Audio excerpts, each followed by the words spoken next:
Today's episode is presented by Mimics in theaters this February, Friday the 13th. Down on his luck impressionist Sam Reinhold makes a pact with Fergus, a wicked, strings-attached puppet that holds the promise to propel Sam to stardom, unleashing a nightmare that threatens the safety of those he loves. From the mind of Christopher Palaha comes his directorial debut, Mimics, a bold blend of horror, fun, and romance. Starring Chris Palaha, Mariah, Steven Tobolowsky, Chris Parnell, Jess Hutch, Jason Marsden, Austin Basis, and more. Opening in theaters February, Friday the 13th. Revitalize your bathroom with big savings at Lowe's. Get up to 40% off select vanities and free delivery during our bath savings event. Plus, get up to 40% off select shower heads. No matter what style you're looking for, we've got you covered. Shop for your bathroom refresh at Lowe's. We help, you save. While supplies last, selection varies by location.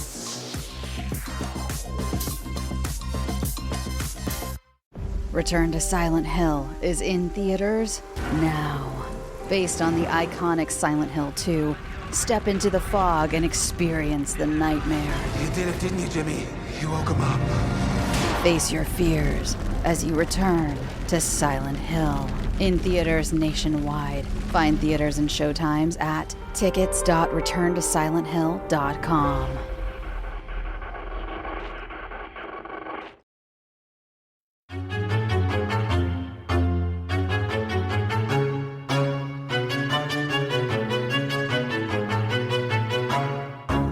I hate to say it, but his parents have been feeling unwell as of late, and I'm staying with them to help take care of Alex. Oh, sounds serious. Oh, no, it's not serious. Nothing terminal. It's just a touch of consumption.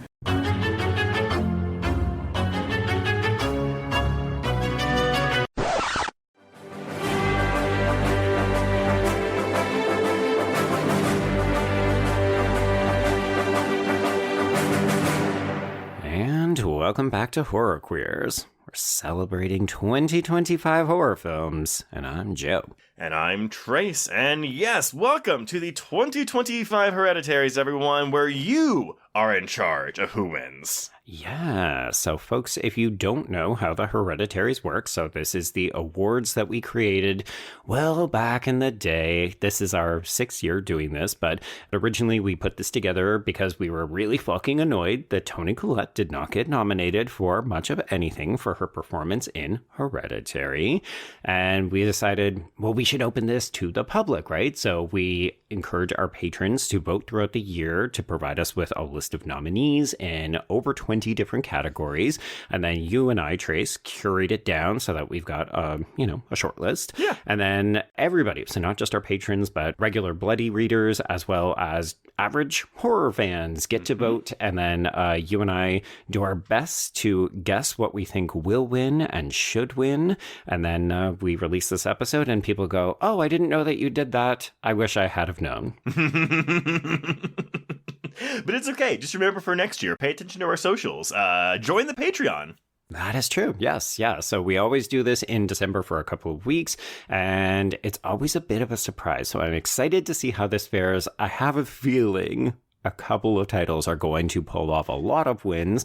And it's a bit ironic because, Trace, we're recording this, the day after the Oscar nominations went out, when Sinners got the most Oscar nominations ever for a single film. So I'm curious to see if that will translate over to our awards. Yeah, admittedly, I think it will. I think so too. But I mean, I have seen a couple people that are like, I don't understand what the big deal about Sinners is. I don't know if that's just a vocal minority or if that maybe is more widespread thought than what I think. Okay, interesting. Also, folks, I'm glad this was not on video because the shock that I had of I know people don't know what, folks. It's fucking Sinners. Because get on the bandwagon because it's the only bandwagon. Anything that's popular is going to have a bunch of vocal haters. Like, that's just how it is. But again, I don't know if this is a small number of people or if it's, like, again, more widespread than I think. But we'll see based on these winners. Yes. Do you want to just get started, Joe? Yeah. Okay. So, folks, what we're going to do is we're going to read out the category and the nominees, and then Trace and I are each going to say who we think should win. So that's our personal picks. And then we're going to say who we think will win. And then I will read out the results, which have been tabulated by my fantastic husband, who said, I'm not doing this again next year. He said once a year. Just tell him to shut up. He was like, why can't you just do this yourself? And I was like, yeah, valid. It's part of the game. No, we try not to spoil ourselves. So yeah, when you hear us say who should win and will win, we don't know the results. So this is as much a mystery to us as it is to you. Yeah, I might have to bring my husband into this then. He'll do it. He'll do it for us. Okay, sure. Nominate Ari for work. I love this. Okay, Trace, why don't you start us off with one of our new for the 2025 Hereditaries categories? Yes. Okay, so this is the best house porn category, courtesy of you, Joe, because it's something that you pay attention to a lot. So 100%, yeah. Our nominees for Best House Porn of 2025 are Companion, Dust Bunny, okay, Frankenstein, The Hand That Rocks the Cradle, and Influencers. And Joe, I gotta say, I have seen all of these except for Influencers, so I'm trusting your judgment here. But there we go. Who is your should win? Okay, my should win is The House That Rocks the Cradle, because I love the design of that house. I actually think it figures heavily into the plot of the film because so much of it is internal. It's the battle between the two women, and I just really like the way that it was shot. I'm a huge fan of that film, as folks who have listened to our Patreon episode know. So yeah, that was my pick. Yeah, I was splitting hairs here. I actually do think that Frankenstein should win this one. Frankenstein was a really pleasant surprise for me because I didn't think I was going to like it that much. I just don't really gravitate towards the Frankenstein story. Sure. And I was really impressed with how that movie looked. And oh my God, the production design is immaculate. But it's also Del Toro, so of course we expected it. But yes, exactly. I can't disagree. The house looks great. But my second choice would have been The Hand That Rocks the Cradle. Okay. Who do you think will win? I think it's going to be Frankenstein. Okay, I also think it's going to be Frankenstein. Here's the thing, folks. This is why we do the should and will, because the trick with figuring out who will actually win a category is how popular, how accessible is the film. The reality is nobody watched The Hand That Rocks the Cradle, so I know it's not going to win. Oh, yeah, absolutely. So I can tell you that the results indicate we have both guessed correctly. It is Frankenstein, but it is the smallest of wins. So Frankenstein takes it with 38.3% of the vote, followed by Companion with Trace, 38.1%. Okay. So a 0.2% difference, which also makes sense because I think Companion was probably the next most popular or widely seen title in this category. I think so as well. So, well, okay, that's going to carry over then, Joe. So why don't you take us over to the best score nominees? Okay, this is definitely more of a you category because I am apt to forget or not pay attention to it, but I do think that these ones definitely stood out, even to my ears. So, best score nominees, 28 Years Later by Young Fathers, Black Phone 2 by Atticus Derrickson, The Hand That Rocks the Cradle by Ariel Marks, Sinners by Ludwig Göransson, and Weapons by Ryan Holiday, Hayes Holiday, and Zach Kreger. Okay, so Trace, who do you think should win this category? My should win is Ariel Marks for The Hand That Rocks the Cradle.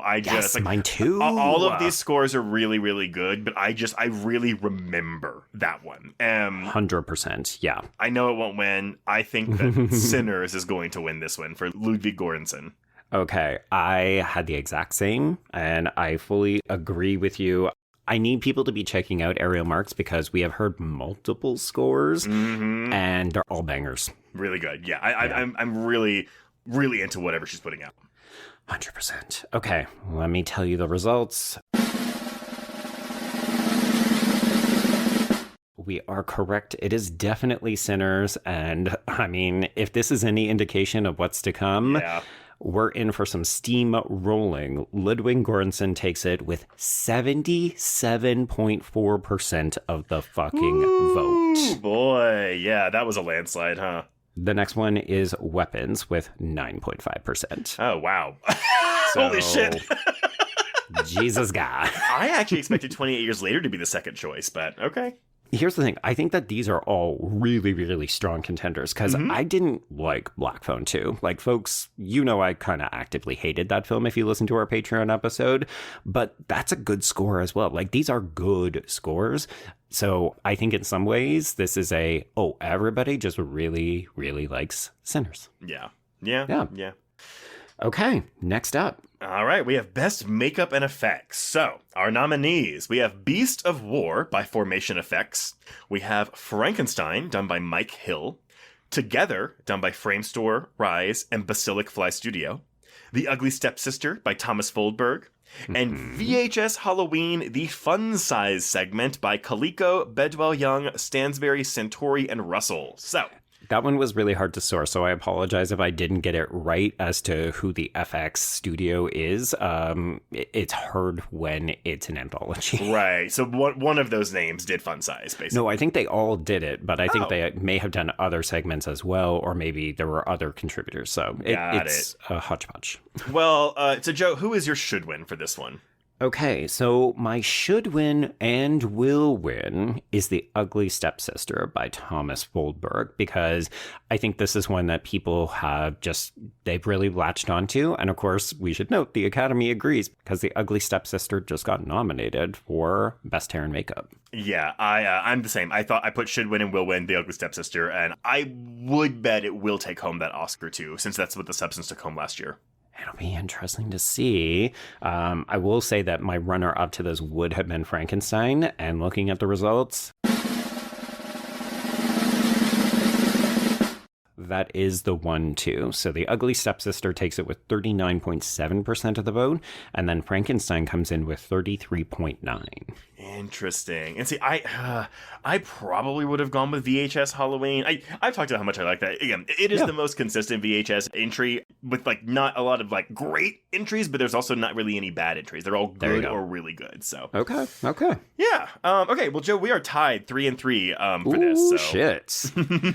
Okay. Well, let's talk about another new category. So we introduced this last year because we just got a bunch of great trailers and or marketing. So partially inspired by that, I think we were both thinking of Longlegs and why we should start to recognize this. So this year's nominees are 28 Years Later, the trailer, which features the poem Boots.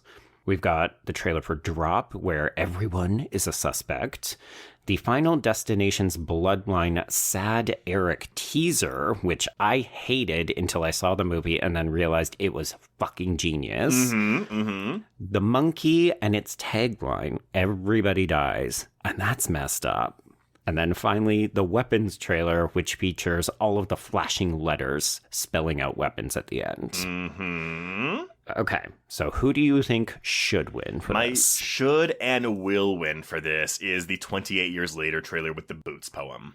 100%. That was my first and only pick, though I do want to give a shout out to that Final Destination's Bloodline. I would like to see this kind of creativity moving ahead. Yeah, absolutely. And I think I'm already thinking about 2026 too. Because what are we going to have here? Because I feel like there hasn't been a really standout marketing campaign yet. And we're only in January, but still. Yeah. We shall see. We will be keeping track, but we will also ask others to help us as well. Yeah. But okay, so your should and will is 28 Years Later. So yes. Who won? We are correct. Woo! So 28 Years Later takes it with 48.9%, followed by Weapons with 21.1%. Okay. Not too bad. Well, then moving on, Joe. So, the top MVP or trend of 2025. I admit I struggled with this one. So, okay. We have Oz Perkins, Stephen King adaptations, and Twins. Okay.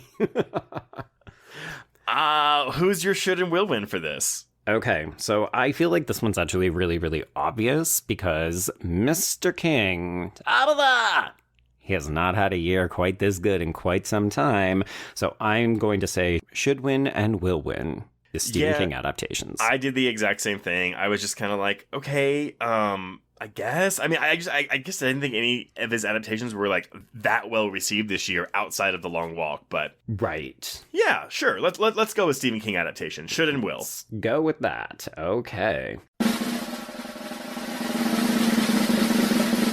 I can tell you that we are correct. So It is 44.8% of the vote, followed by, not actually shabby, Oz Perkins comes in second with 34.3.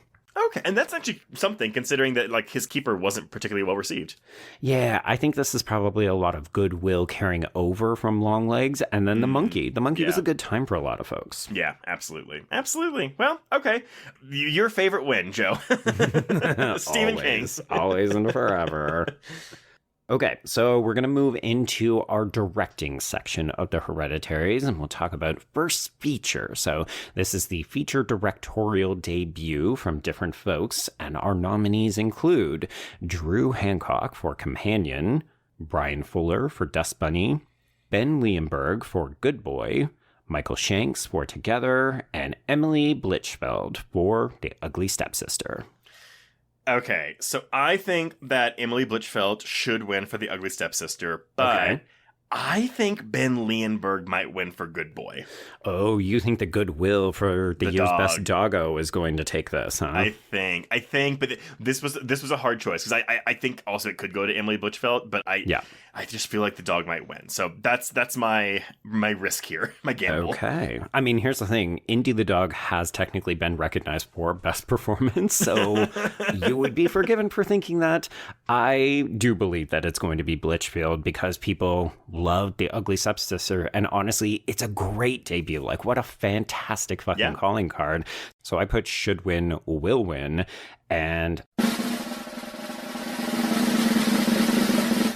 I can tell you that I win this one, Trace. So she does take it with 35.8%, followed by Drew Hancock for Companion. Whoa. Companion may be doing better than we thought with the voting body here, so 28.3%. Okay. Huh. So that's pretty What? close. I overestimated people's love for dogs. I don't think you did. Okay, so now we are moving out of first feature into just best director that's not a first feature. So, yes, we've got Danny Boyle for 28 Years Later, Danny and Michael Philippou for Bring Her Back, Francis Lawrence for The Long Walk, Ryan Coogler for Sinners, and Zach Kreger for Weapons. Yeah, so this is where I once again get on the soapbox and say we almost never see women appear in this category because women don't get the opportunity to direct more than one feature, so I would love it if somebody could fucking change that in the future. But with that said, I'm not sad by any of these nominees. I think we've got a pretty good list, so I'm going to say this is going to be another Sinners domination, and I'm saying Ryan Coogler should and will win. So I actually think that Danny and Michael Philippou should win for Bring Her Back. Okay. But I do think Ryan Coogler is going to win this. And hey, you know what? We've already got it fixed for next year because Nia DaCosta is getting nominated for The Bone Temple. Oh, yes, she fucking is. You are absolutely correct. But yeah, Ryan Coogler will win this for Sinners, absolutely. Okay, we are correct. He takes 62% of the votes, followed by Zach Kreger for Weapons, which I think in a different year we might have seen dominating in a different capacity. It's just when you put Sinners versus Weapons, like Sinners is the cultural phenomenon, and then Weapons is the film where a bunch of regular folks go, oh yeah, I kind of like that. Yeah, absolutely. Which is nothing to take away from Weapons. We've got episodes on both of those. We like both those films. Yeah, absolutely. Kreger comes in with 16.5, and the Philippou brothers come in third with 12.5. Yeah, that's not surprising. I think for me, the reason I thought they should win is because you all know how I felt about Talk to Me. I thought it was fine, but I didn't really get all the hubbub about it. But it's a big step up, right? I thought Bring Her Back was a big step up from that one. Yeah. Yeah. No, I'm so excited to see what they're going to do next because even though I don't love either film, I think that there are amazing parts to it, and I think their direction is always incredibly strong. Yeah.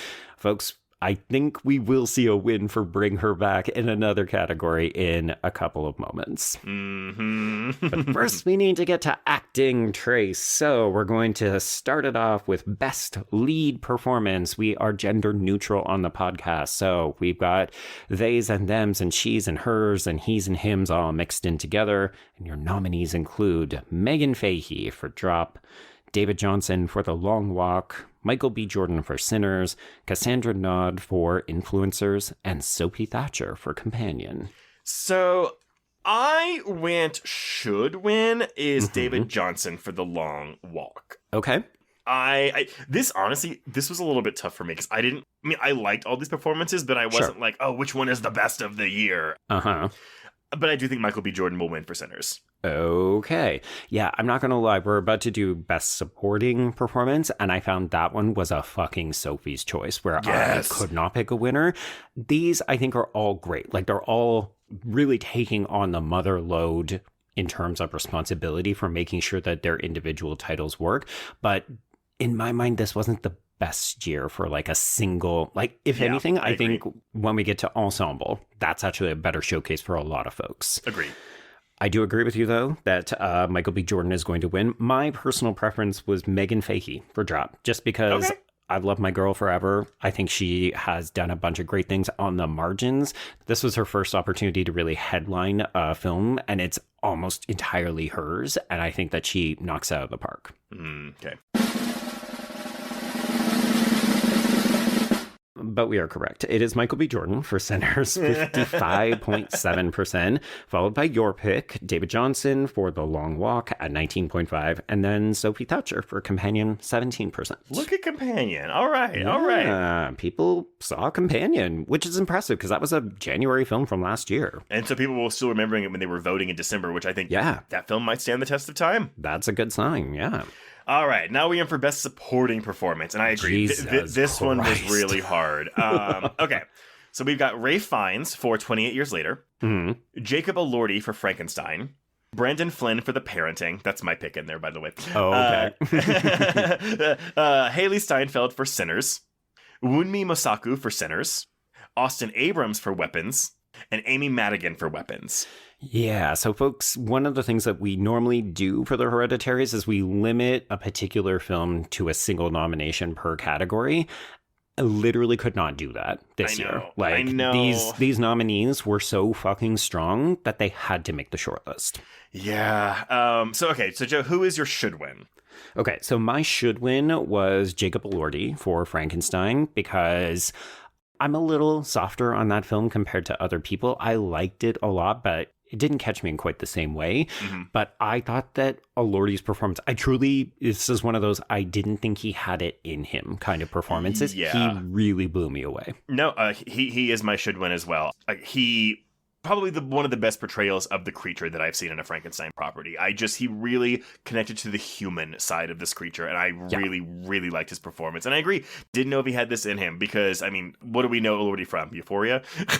Euphoria and Saltburn. And Saltburn, exactly. Yeah. So I was really happy with this, but honestly, this is a kind of a nominee category where if any of these people win, I'm going to be happy.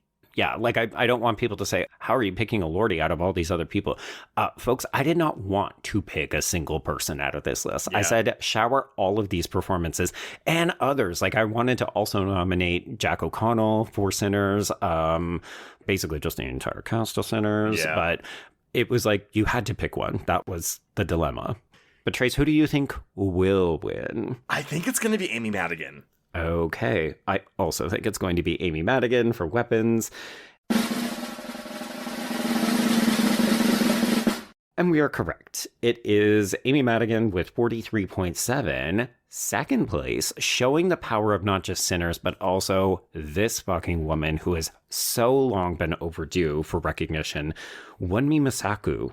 18.4. So it's a far cry from the lead, but I did not expect her to come in second. That proves to me just how powerful that performance is. And she did get an Oscar nomination for that performance. Yeah, God, I love it for her so much. I was a little surprised Haley Steinfeld didn't get nominated as well, but I'm really happy about this. I mean, I think if you're going to go with one of the performances, like Mosaku is the heart and soul of Sinners to a lot of people. You and I think, were also just surprised that Steinfeld, she kind of pulled in Elordi, right? Like, she delivered a kind of performance where I was like, oh, girl, I was not expecting that from you. Absolutely.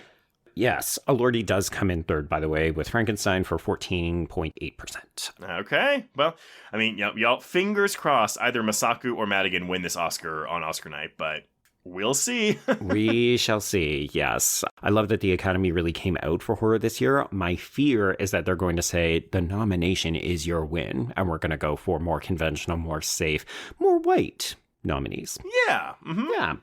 Okay, let's move on. Breakout performance. I love this one because we don't just focus on young people. We focus on people who maybe weren't on the tip of anyone's tongue outside of like some niche titles, and then they just burst onto the scene in a really, really big way. So, nominees for this.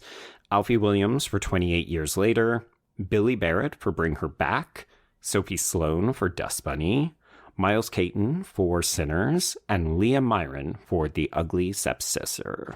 Okay, so my should win for this is Billy Barrett for Bring Her Back. Me too. Okay, yeah, I just, honestly, when I looked at all these, again, these are all really good performances, but I just remember how deeply affected I was by Barrett's character, and also, I mean, spoiler alert, but his death in that movie. Like, it destroyed crushed me. Yeah.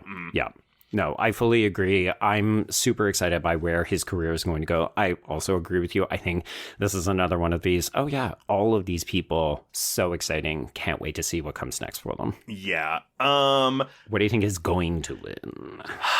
This was tough. Yeah. I put Alfie Williams for 28 Years Later will win. Oh, okay. Any particular strategy? 28 Years Later has not been performing. It hasn't, and I know that, it was pretty divisive when it came out, but I do think, because he's the protagonist of that film, and he has to carry a lot of that film's emotional and dramatic weight on his back, and I just think he does a really good job of it. Yeah. That being said, do I think Sinners was probably going to win this? Yeah, probably so. But who is your will win for this one? Okay, so my will win was Leah Myron for The Ugly Stepsister, because I remember people, like, in some ways she's almost synonymous with the success of that film because it's her movie. Yeah. And I think that she just sells this occasionally unlikable, very odd character, but you can't help but feel like you want her to win by the end of that film. Yeah, absolutely. And I fully agree with you there. So who is the winner?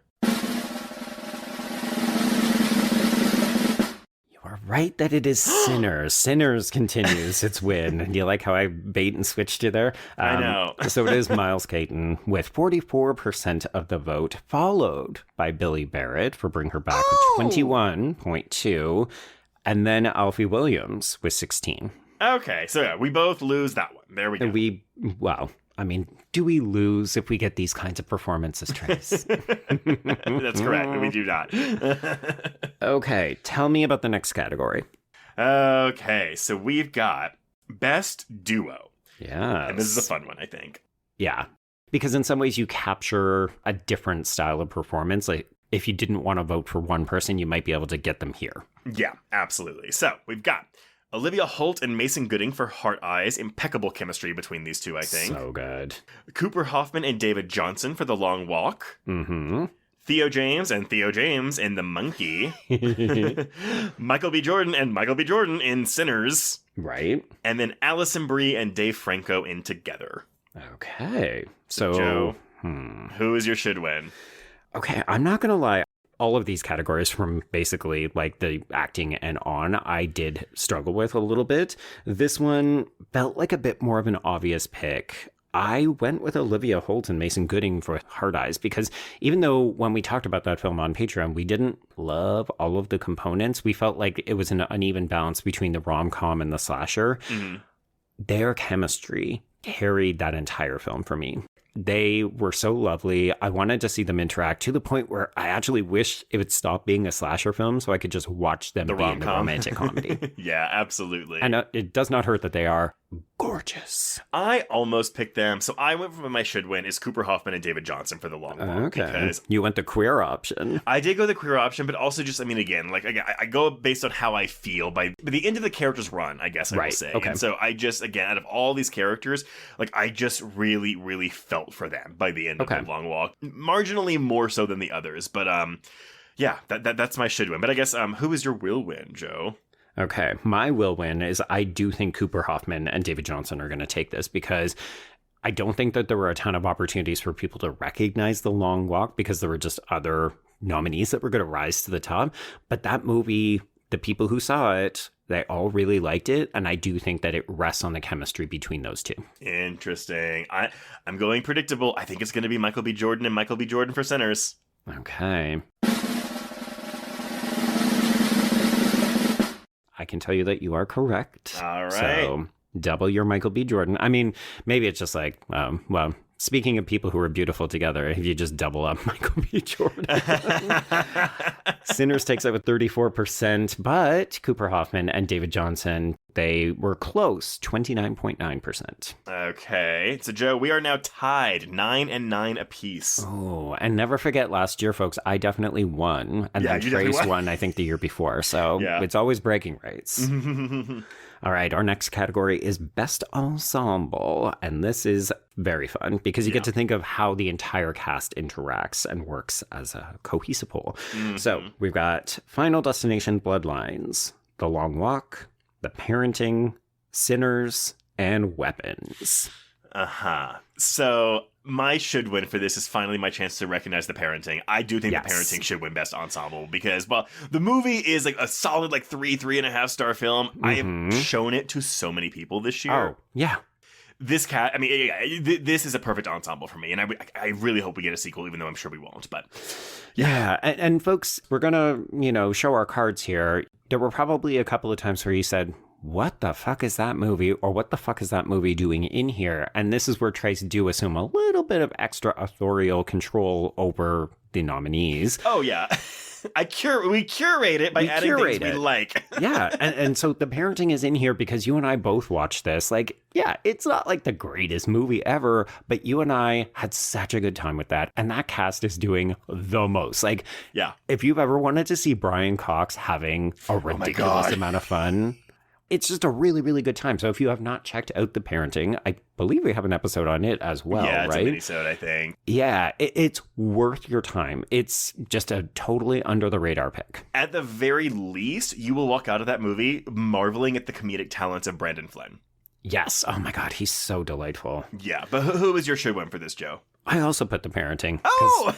Yeah. I was like, great ensemble. I think the other issue that I had with some of these nominees, I'm not going to suggest that we didn't contribute to the shortlist, but some of these, it's not about the sum total. It's really, that person's really, really good. Oh, that person's really, really good. I think everybody in Weapons is good, but they don't all interact with each other. So I didn't really consider it a true ensemble in that capacity. So that's why I didn't vote for it. Well, and that's kind of how I feel about Final Destination Bloodlines and really to an extent Weapons, because they weren't cast members weren't interacting with each other a bunch. It was more on their own. Whereas I think with The Long Walk and The Parenting and Sinners, this is the ensemble mostly in the same scenes together. Right. Exactly that. Yeah. But who is your will win for this? It's Sinners all the way. Yeah, it's Sinners for me too. Yes, 100%. And I'm not going to say that Sinners wasn't amazing. It absolutely deserves to win. And it does, with 51.8% of the vote. Followed by Weapons, with 21.2%. Okay. Which also makes sense, right? What were the two most popular, most well-recognized horror films of last year? These two, Sinners and Weapons. Absolutely. Trace, horror was cold for a little bit, and then these two movies prove horror's so hot right now. Horror's not dead anymore, right? Oh It's been resurrected. I just love it because these, I think, were also crossover films that reminded people, even if you don't like horror, you probably checked out Sinners and Weapons. Yeah, and I definitely showed my parents Weapons, so yeah. Oh, what'd they think? Oh, they had fun with it. Yeah. Okay. Mm-hmm. Okay, next, we don't have a category because we tried to keep track of best lines or quips or just little dialogue-driven moments over the course of the year. And Trace, I think we only really came up with one. This is a hard one to remember off the top of our heads, but we did have a bunch of write-ins. Ooh, okay. So, I can tell you, Josh Brolin would probably have won this if we had have thought to do what the fuck? He got a lot of love from our listeners. Megan Fahey in Drop for Yahtzee. Okay, yeah. People singled out Tony Todd's final speech in Final Destination's Bloodline. Oh, I wouldn't have even thought to include that. And I'm really happy that people wrote that in then. Mm-hmm. The swinger speech from the monkey. Okay. People highlighted Nah, We Cousins from Sinners. Okay.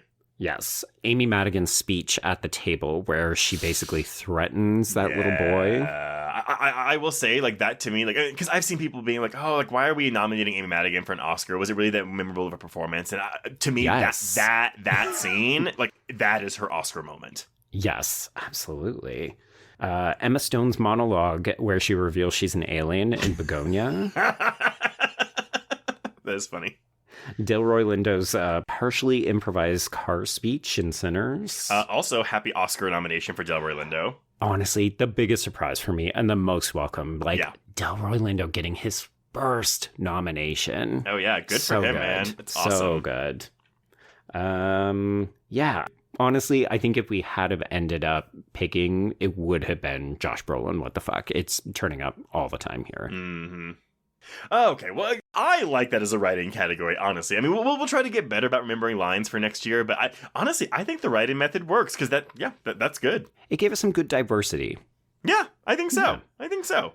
Okay, so Trace, we're going to take it up a notch now. We're going to talk about the best. So the best films in different categories, the best television show, the best queer text. And folks, we mentioned a particular performance, but in the past we have done best animal in a horror film. We tried to keep track of that this year, but really...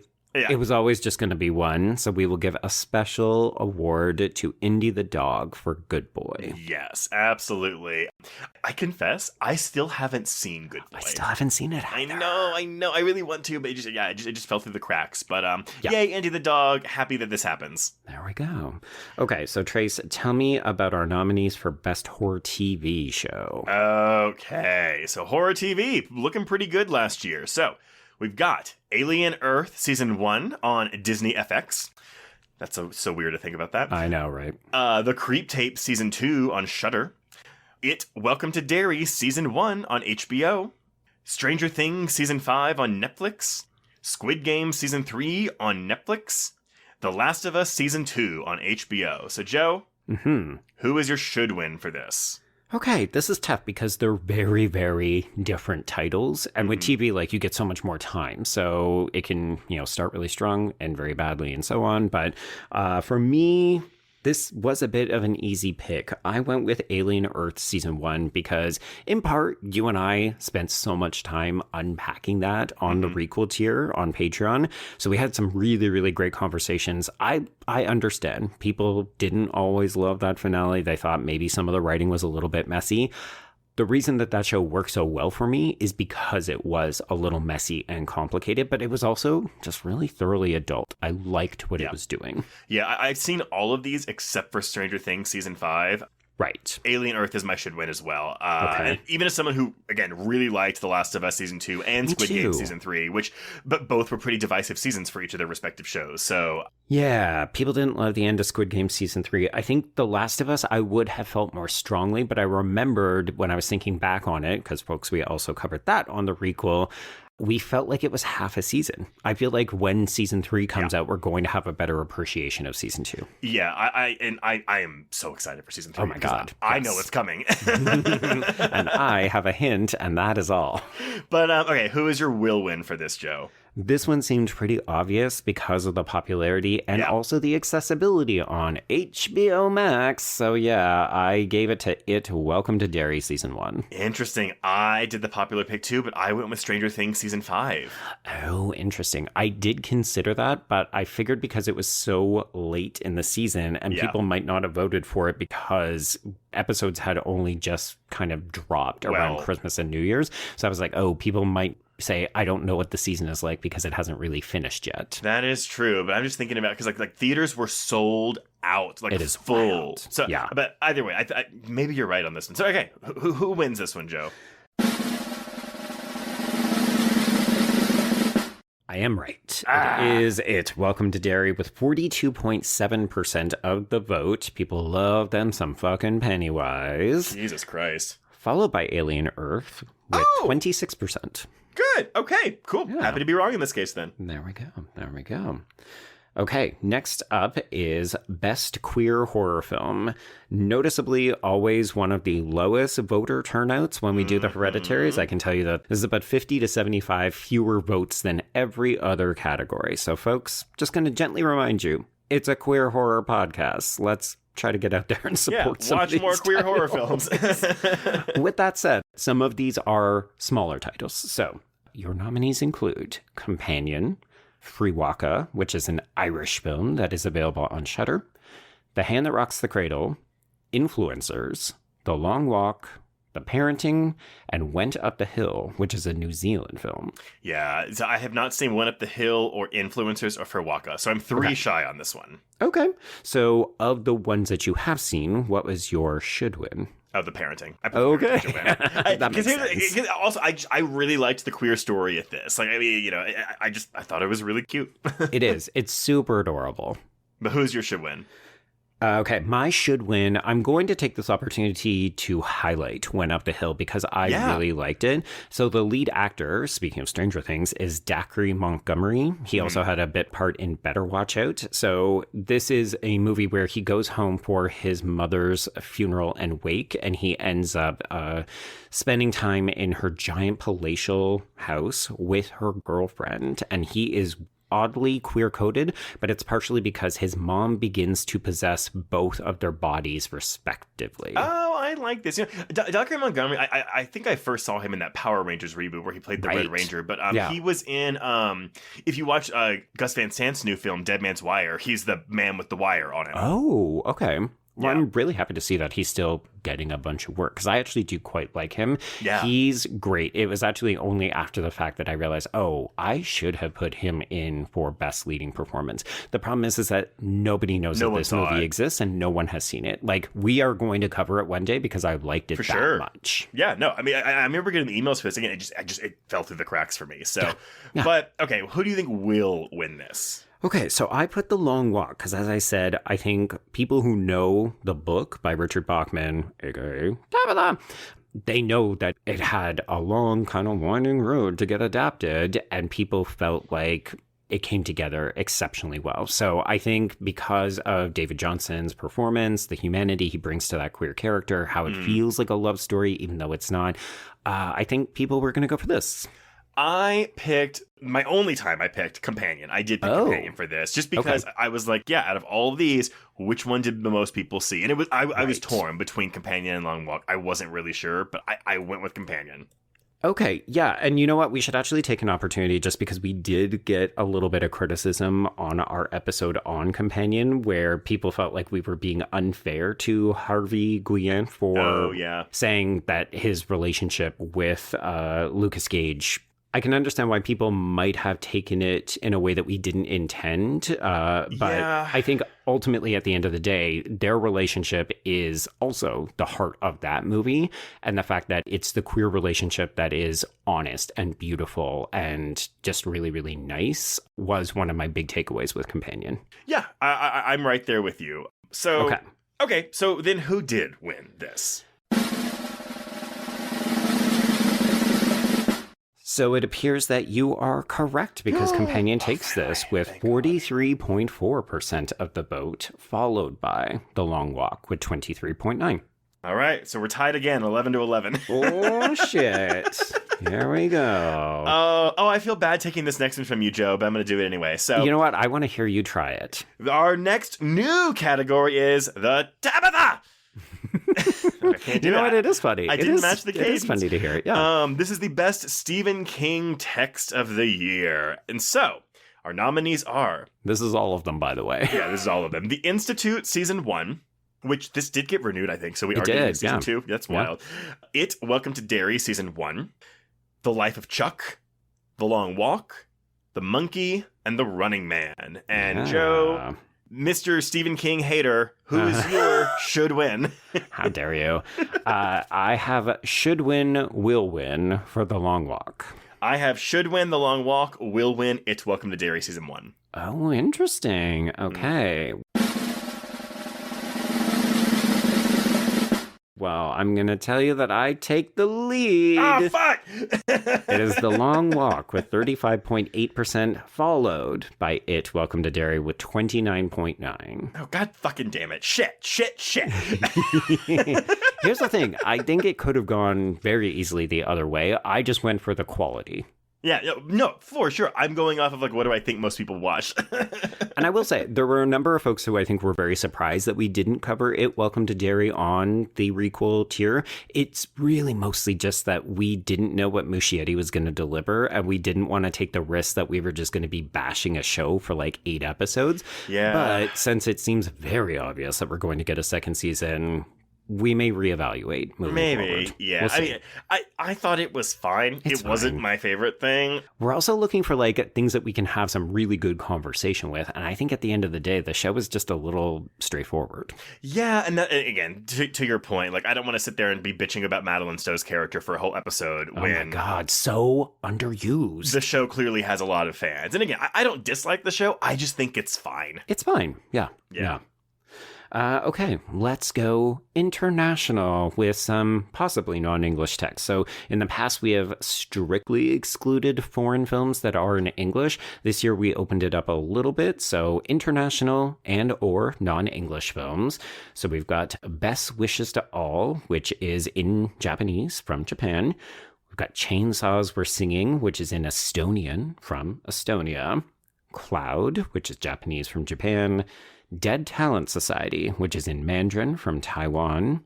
Else, which is French from a co-production of France and Belgium. We have Freewaka, which we previously talked about, which is in English and Irish Gaelic from Ireland. We have Grafted, which is in English and Mandarin from New Zealand. Meat Kills, which is Dutch from the Netherlands. And finally, The Ugly Stepsister, which is a co-production from so many fucking countries.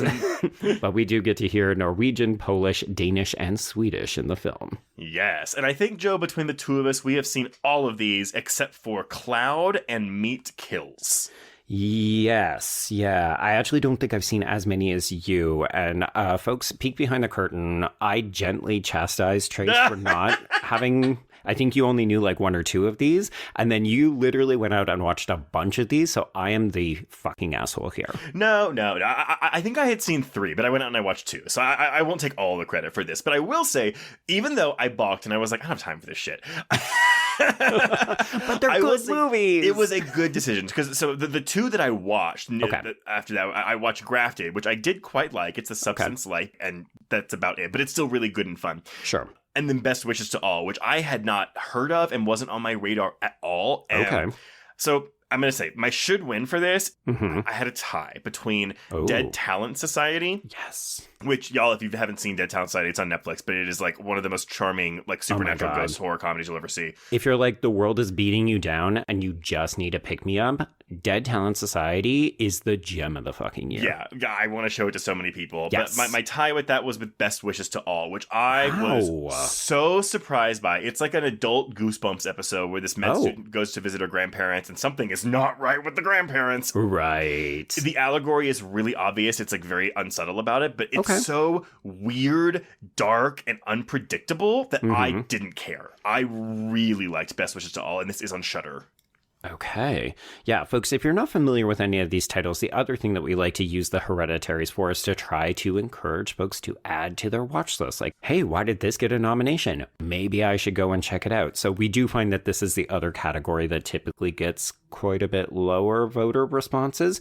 I will say Chainsaws Were Singing is delightful. It is a musical where people go around killing other people with chainsaws. But it's like an absurd musical. It's so silly. It's a little too long. That I think is its biggest drawback, but it is delightful. I saw Else at TIFF, and it's basically people start to merge with their surroundings. So, like, if you're not careful, the bed sheets will actually start to mesh with your skin. It's surreal, it's haunting, very beautiful, quite upsetting if you don't like body horror. Freewaka, you may have noticed, it was in the queer section. Its central character is a queer woman, and it's kind of folk horror culty. Quite good. Okay. You're correct. I haven't seen Meat Kills either, but that one is a little bit torture porny. I've heard that it goes real hard. Yeah, that was one that I missed at Fantastic Fest. And then Cloud, I really wanted to watch Cloud because it's Kiyoshi Kurosawa, the director of Pulse. Mm-hmm. But I knew it was going to be really heaty, so he wasn't on the top of my priority just list. Not right now.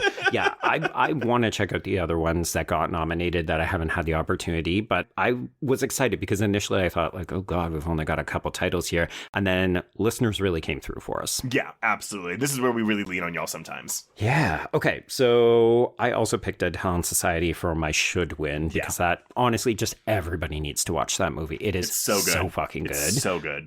But who do you think will win? Ugly Stepsister, absolutely. And 100%. Deservedly so. I mean, it's a really good movie. I just preferred the other two to this one. Yeah. And it was the most popular one. As we mentioned, it got Oscar nominations. So yes, it took the win with 69.6% of the vote, followed by Dead Talent Society with 9.3, and then Ruwaka with 8.4. So as I said, not as many votes for this category. Okay. Okay, well, Joe, what is... Oh, the next category is really fun. Yes, this is where you and I are like, we need to shine a light on films that people just don't even have on their radar. So it is Best Under the Radar film, so a film that deserves more attention. Your nominees are Dead Talent Society, Dust Bunny, The Hand That Rocks the Cradle, Influencers, Match, which is a Tubi movie by Danishka Esterhazy, which she did the Slumber Party Massacre remake, which we keep telling you all to watch because it's really fucking funny and good. Mm-hmm. And Match is kind of like that, where it's basically doing Texas Chainsaw Massacre, only gross and funny. So it's an older woman who is a mother with a kind of mutant son, and she keeps luring Tinder matches to the house so that he can have sex with them. Yeah. It's gross. It's disturbing. The effects are really, really good. And yeah, it's just like on Tubi for free right now. Yeah, I have not seen this yet, but I have had multiple people, you included, tell me, oh, Trace, this is a movie. Yeah. Sorry, that's not all the nominees. The other ones are The Parenting, Silent Night, Deadly Night, the remake from last year, and finally VHS Halloween. Okay, my should and will is Dead Talent Society. Okay, excellent. I was going to go with Dead Talent Society, but because I picked it for Best Foreign or Non-English film, I decided to shake it up and make sure everybody knows that you should have watched Influencers. Yeah. It is the sequel to Influencer. It has Cassandra Nod. Again, she is fucking great. The movie actually broadens it, so it basically becomes about her and the other girl from the first film, like, battling it out. It's really fucking fun. I will say the only drawback is that there's some CGI nonsense in there where I was like, why aren't you just using a real knife? But apart from that, it's a really, really good time and queer. So definitely check that out. Yeah, I definitely need to watch that one because that's my big miss from this category, honestly. It's just a lot of fun, too. Like, it's a really good time. But who do you think is going to win? Oh, Dead Talent Society. Absolutely. Really? Okay. I went with a more popular title, I think, with Silent Night, Deadly Night. So fuck, I know this is blasphemy because that's a bloody, disgusting film, but I wasn't very impressed with that movie. The issue I have with that movie is that the sequel it sets up sounds fucking awesome. Right. But not the film that we have. That's the movie I wanted. Fair enough. I mean, maybe we'll get it. It didn't make very much money, so it's unlikely. But people liked it, though. People did really like it. It was well received, yeah. And it's cheap, so. Yeah. Mm-hmm. I can tell you that we're both wrong. It is Dust Bunny with 21.9%. So Brian Fuller's feature film debut gets a win. Okay, you know what? I'm really happy about that then, because I thought no one saw Dust Bunny, which actually makes it really fitting that it won this award. Fantastic. So runner-up was Influencers with 16.2, followed by Silent Night, Deadly Night with 15.7. Okay. Mm-hmm. Okay. Trace, what's our next category? We're starting to get towards the end. Yeah, we got Best Indie Film. So we're defining this as a smaller film released by an independent studio or streamers. Yeah, so a lot of Shudder titles here. Yeah, so we've got Abraham's Boy, Bone Lake, Clown in a Cornfield, Dangerous Animals, Good Boy, Influencers, Night of the Reaper, The Rule of Jenny Penn, Strange Harvest, and The Ugly Stepsister. Okay. Have you seen all of these titles? I think I've seen all of them except for Strange Harvest and The Rule of Jenny Penn. I've seen all of them except for Abraham's Boy and Good Boy and Influencers. Oh, and Night of the Reaper, actually. So that's 4 I haven't seen. Okay. But who is your should win for this one, Joe? Okay, so I put a tie. I wanted to once again reference Influencers because I truly did love that movie. But then you also introduced me to Bone Lake. And that movie is just a wild time. I really, really enjoyed it. Yeah, Bone Lake is my should win. Maybe a close tie. Honestly, I thought Dangerous Animals was really good. Strange Harvest, if you've not seen Strange Harvest and you're into like true crime mockumentaries that are like actually pretty scary, but also like, I feel like you could just show someone Strange Harvest, not tell them it was a scripted movie, and they might believe that it was a real true crime documentary. Oh, Get Out. Okay, that sounds fun. Yeah. But Bone Lake is absolutely my should win. But okay, I do think The Ugly Stepsister's going to take this home. Okay, I'm not going to lie. When I was looking at this list, I forgot that it was in here. So I picked Good Boy thinking that the goodwill for the dog was going to carry it. If you win this, I'm going to be so mad that I didn't win it for the other pick. But okay, so who wins this one? You win this one. It is The Ugly Stepsister. Folks, as you're clearly seeing, more popular titles always do better. So that, maybe makes it a little bit less interesting for the actual results. But here, Good Movie wins. So 31.3, followed by Good Boy with 17.9. Then we've got Clown in a Cornfield with 14.3. This is a very competitive category. Dangerous Animals comes in 4th with 13.9. So basically, Ugly Stepsister pretty clearly took it, but then all these other titles were hot in contention. Well, and I do want to say, too, because Bone Lake, we had the misfortune of this release because it hit Netflix the last day voting was open. And so people didn't have time to see it. But I will say, if y'all are like, oh, what's Bone Lake? What's Bone Lake? It is on Netflix. Go watch it. Yes. And I would almost say, don't even read about it. No. Don't watch a trailer. It's just like, 2 couples show up at the same Airbnb for the weekend. Shit gets wild. Yeah, it's so good. It's good. It's really fun. Okay, so best mainstream film, Joe. Yeah, so it's always a debate whether we do this last, since it kind of feels like the big marquee award, but we usually save other award categories because we don't want to spoil folks. So this is your last warning before we get into things like deaths and injuries and villains and other things. Yes. But mainstream. So this is films that were released theatrically, very wide, very popular. Here we go. We have 28 years later, Bring Her Back, Companion, Drop, Final Destination Bloodlines, The Long Walk, The Monkey, Sinners, Together, and Weapons. Okay, Joe. So my should win for this is, I'm going to say unpredictable. I think Final Destination Bloodline should win this. Get out of town. That's what I picked too. No way!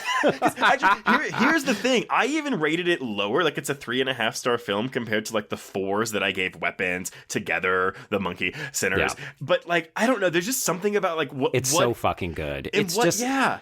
Here's the thing. We were excited and also so fucking trepidatious about this because we haven't had a Final Destination film in so long. Yeah, like we both like 5, but a lot of folks don't consider it a great movie. It's also so much better than 4. Mm-hmm. So we were hopeful, but we didn't really know what to expect. And I think it just destroyed all expectations. Yeah, I mean, that was made by people who knew, understood, respected, and loved the franchise. And it's all evident in every single frame of that movie. Yeah. Now, with that said, there's no film on this list that I think is bad. No, not at all. You know, I struggled with this because I have heard a lot of top 10 best of end of the year kind of things. Mm-hmm. And initially, I thought 2025 was like an okay year. It was a good year for horror. You know, we made a lot of money on different titles, but it didn't feel as strong as other years. But then when it comes time to look at all the films that we're discussing for the Hereditaries, I was like, oh no. Yeah. Like, these are good movies. I had a lot of good times with these films. Yeah, it's been a pretty banner year. Who would have thought? Yeah. Okay, so who do you think is gonna win? Sinners. Yeah, Sinners.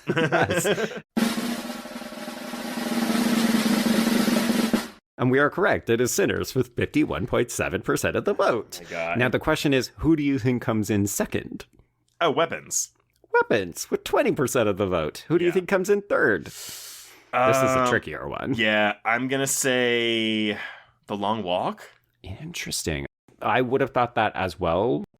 It's actually Bring Her Back. Oh, yeah, good for that movie. All right. Admittedly, only 11%, but this is also the highest voted on category of the entire Hereditary. So, like, this is a pretty comprehensive snapshot of people's tastes. So, obviously, Sinners and Weapons, the two biggest horror films of the year. I love that Bring Her Back is a popular third option for folks because that movie is not pleasant. Yeah, not at all. And because it came out in the summer, so that people are still thinking about it and voting for it in December, I think, again, that speaks to a lot. Yeah, I agree. Yeah. Okay, spoilers ahead, folks. So we call this the good stuff. It's where we start to drill into some of our favorite aspects like sequences, deaths, injuries, and so on. Trace, we're going to start it off with Best Villain. Who are our nominees? Okay, Best Villain. We've got Laura, played by Sally Hawkins in Bring Her Back. We've got Josh, played by Jack Quaid in Companion. Tucker, played by Jai Courtney in Dangerous Animals. Remick, played by Jack O'Connell in Sinners. And Aunt Gladys, played by Amy Madigan in Weapons. And Amy Madigan should and will. Like, absolutely. Okay. I just wanted to put a quick asterisk. Trace and I had a long discussion on our episode on Bring Her Back as to whether or not we really consider Laura to be a villain. It's a tough call. The reason she's in here is in part because we wanted an opportunity to recognize Sally Hawkins. Yeah, very much so. And I think that some people would say that she's the villain, even though you understand her motives, but she's still killing kids. Yeah. She's doing some terrible shit in that movie. Yeah. Okay, I'm not going to be in full agreement with you. I definitely think Aunt Gladys is going to win it because, like, the diva is an icon. My favorite villain of the year was Remick, Jack O'Connell from Sinners. I just thought it was such a magnetic performance. It felt like it came out of nowhere, and I loved him. Yeah, no, I mean, he's had a banner year between this and the 28 Years Later's films. Jesus Christ. Yeah, and again, I keep forgetting, he's that main douchebag kid in Eden Lake. Oh, wild. Yeah. That guy's going to have a fantastic career. Very much so. But, okay, so who is your will win, though? Oh, it's Aunt Gladys, 100%, yeah. And she does, although not with as definitive or as decisive a win as I thought she was going to get it. So it's still 58.2% of the vote. Laura from Bring Her Back comes in second with 16.2, followed closely by Remick with 16%. Honestly, I am a little bummed that Jai Courtney didn't get more recognition because you and I are both not huge fans of Jai Courtney. No. Even though I think he's good in Spartacus and you don't. But I just hate the character. He is really good. But his role in Dangerous Animals was transformative for him for me. 100%. Good for him. Yeah, it's a great role for him, to the point where I said, I think I'm going to have to eat my foot over this because he is so compelling. But it feels like that is a role that works for him. Yeah, absolutely. I mean, just let him use his regular accent. Oh my God, please, let people use their real accents. Okay, Joe.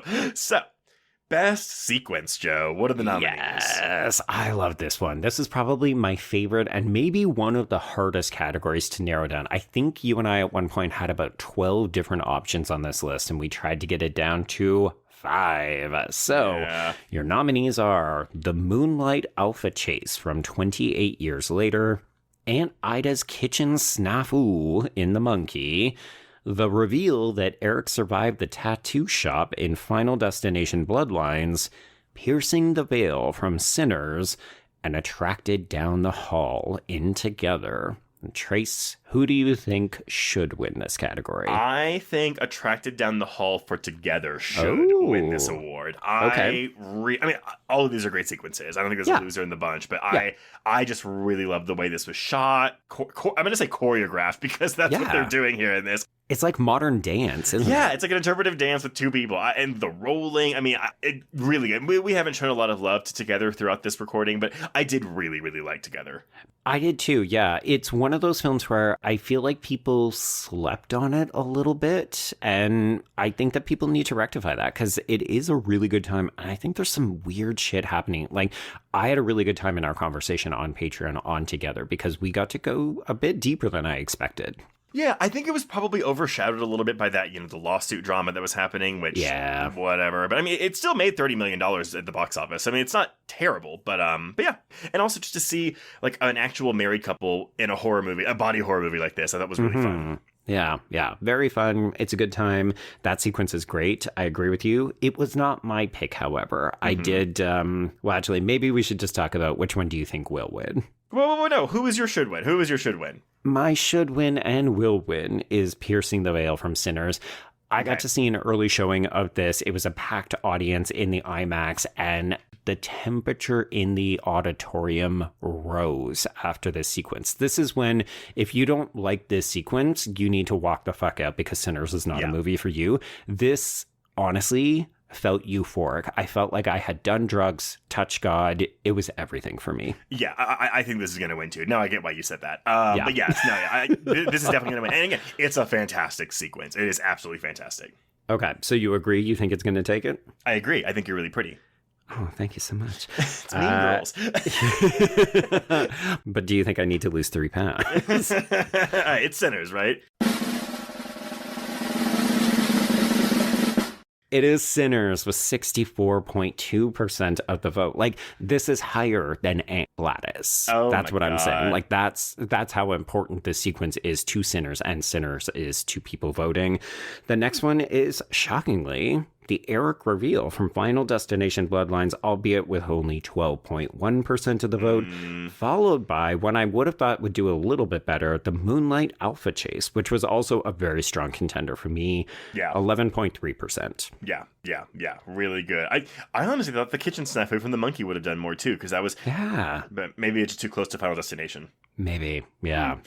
I mean, the monkey was fun, but I do feel like a lot of people said I had a good time, and then they just kind of purged it because it felt so comedic. Yeah, I mean, it's not particularly substantial. There we go. Yeah. Okay. Best ending. Oh, I love these. Okay, so nominees for best ending. We've got Chainsaw Bloodbath from Bone Lake, Shark Jump from Dangerous Animals, Aerial Stalk and Stab from Influencers, which I don't know what this is, but I'm like, ooh. I try to keep them somewhat vague. Like, ideally, if you've seen the film, you're going to immediately recognize it. Yeah. But if you haven't, you're like, what the fuck does that mean? New Couple from Together, and Hag Chase from Weapons. Yes. So, Joe, who is your should win for this? I think this year, more than any other year that we have been doing this, I have more should and will wins. So I'm picking the same one for both. I think that the Hag Chase from Weapons is going to take it all. Yeah, I definitely think the Hag Chase is going to win. I'm still going to do my Bone Lake rep here, so I do think that the Chainsaw Bloodbath should win because it's a movie. Yeah, I mean, like, I won't go into more spoilers than that, but like, it explodes into a geyser of gore that you just don't really expect. It's what you want, and then you realize it's what I deserve. Yeah, absolutely. But that being said, though, I mean, like, Hag Chase is obviously one of the best scenes ever made in anything, so it's going to win. It is going to win, and folks, lo and behold, we have our most definitive win of the entire Hereditaries, maybe ever. 84.3% of the vote. Boy. I mean, and like listening to and watching people watch this scene is gold. It's everything. Yeah. I was hot and cold on different parts of Weapons. Like, folks, if you go back and listen to our episode, there are parts of it where I sound like I actively don't enjoy the movie.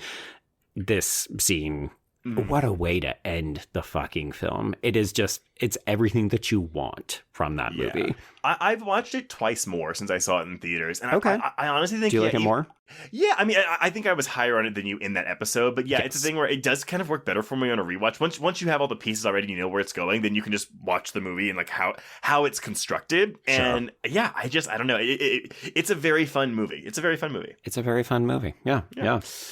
Okay. The other results in this category, by the way, Shark Jump from Dangerous Animals. Obviously, we don't have a lot of room to play with such a decisive win, so that only took 5.3%, followed by Together, 4.3%. Okay, which makes sense, because the least amount of people would have seen Influences in Bone Lake. I think so, yeah. Yeah, because Dangerous Animals at least went to theaters. Yeah, and it's available on Shudder, so it's very easy to get. Well, I guess Very. Influencers is too. Folks, you're sleeping on influencers. We're influencing you to watch influencers. Truly, yes. Okay. All right. We have 2 categories left, Joe. So, Ooh, okay. most painful but non-fatal injury. Yeah, we added this one a couple years ago because we realized that we wanted to do things like scenes that make you go ouchie, but the character has to continue to live with the injury. Yes. So, okay. We've got jaw removal from Bone Lake. We've got Bring Her Back with 2 nominations. So we have the knife gobble from Bring Her Back or the counterbite. We have the thumb break from Dangerous Animals. Prince Albert Rip from Final Destination Bloodlines. Oof. Bloody Feet from The Long Walk. Penis Captivus in the bathroom stall in Together. The Valley of Broken Toes from The Ugly Stepsister. And the Face Peeler from Weapons. Oh boy. Yeah. Just thinking about all of those makes me wince. A lot of good contenders here. So, Joe, I have to ask, who is your should win for this? Okay, my should win is Knife Gobble from Bring Her Back because, I mean, it's early-ish in the movie, but I could not handle this moment. Yeah. So I have should win as the Valley of Broken Toes, but it was a toss-up between that and the Knife Gobble. But these were the 2 that I winced the most watching. Yeah. Oh boy. Oof. But to your point, I actually think the Knife Gobble is going to win this. Okay, so I wasn't sure because I truly didn't feel like Bring Her Back made a strong enough impression on people. Yeah, I think for sure. I misunderstood how important it was to voters. So I went with Face Peeler from Weapons because it's a more popular film. Right. Okay, then who did we both lose? You win. So it is the Knife Gobble from Bring Her Back with 48.1% of the vote. So clearly this fucked people up when they saw it. Followed by the one I thought you were going to pick, which is the Prince Albert Rip from Bloodlines, 11.2%. I would have picked that if we actually saw the penis with the piercing come out of it, not the pants. Okay.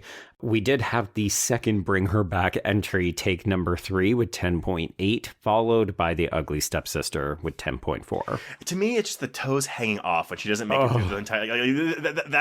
It's so hard. Oh God, all of these are so terrible, and I think the Bring Her Back one is especially difficult because in both instances, it's a child. Well, it's also because the sound design of that. I remember the sound of the metal scraping against the teeth, and I was like, "Oh boy, I can't. Yeah, no. So, all right, Joe, our final category. Yes. Okay. So I'm curious to see if my word choice in this category will affect the outcome. Previously, we have just called it Best Death, and this year we changed it to Most Impactful Death. I don't know if it's a semantic issue. We will find out. Yeah. Our nominees are Corkscrewed Head from Companion, Magnetized MRI from Final Destination Bloodlines, Shaw's Slow Decapitation from Heart Eyes, Beheaded at Benihana from The Monkey, and finally, Husband Face Bashed in Weapons. Okay.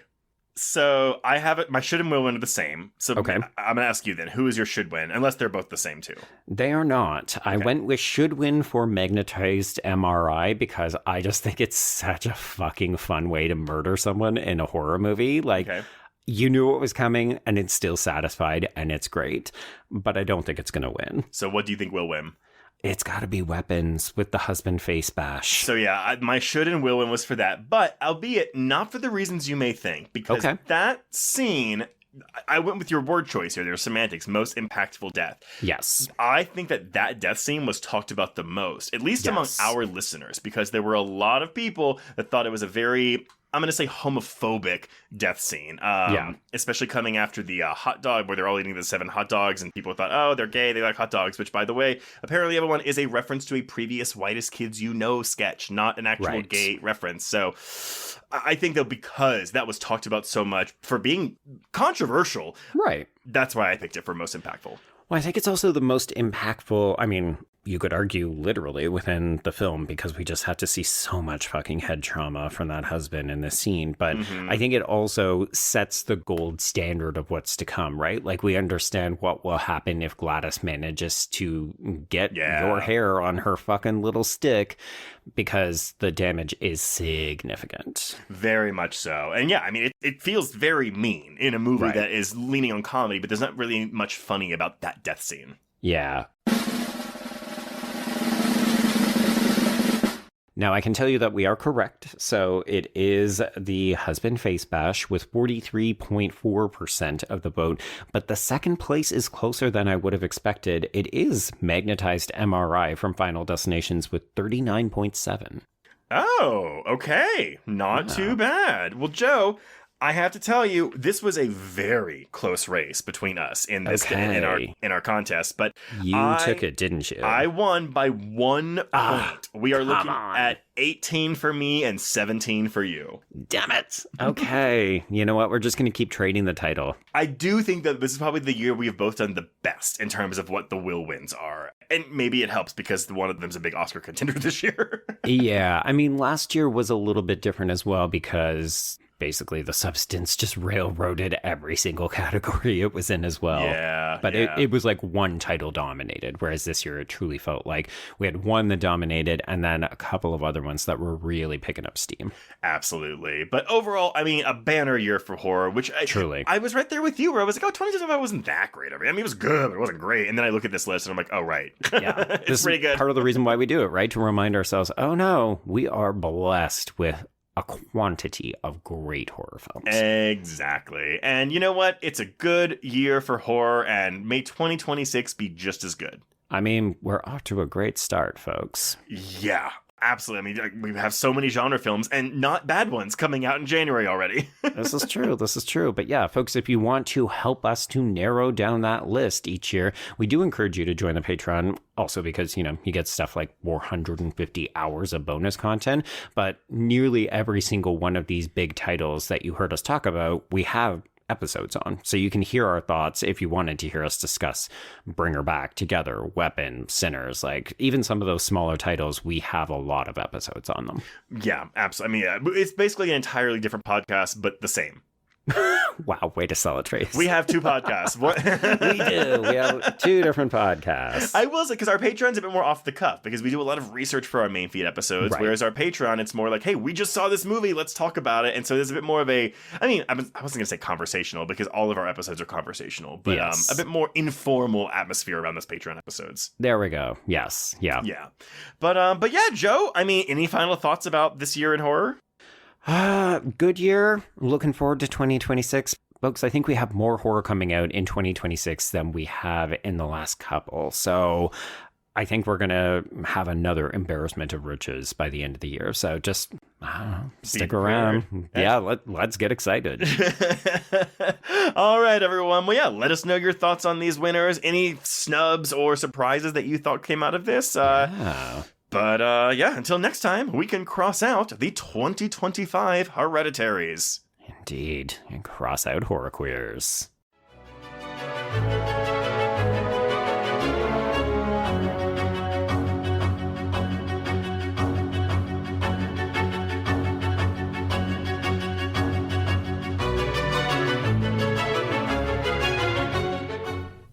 Return to Silent Hill is in theaters now. Based on the iconic Silent Hill 2, step into the fog and experience the nightmare. You did it, didn't you, Jimmy? You woke him up. Face your fears as you return to Silent Hill. In theaters nationwide. Find theaters and showtimes at tickets.returntosilenthill.com.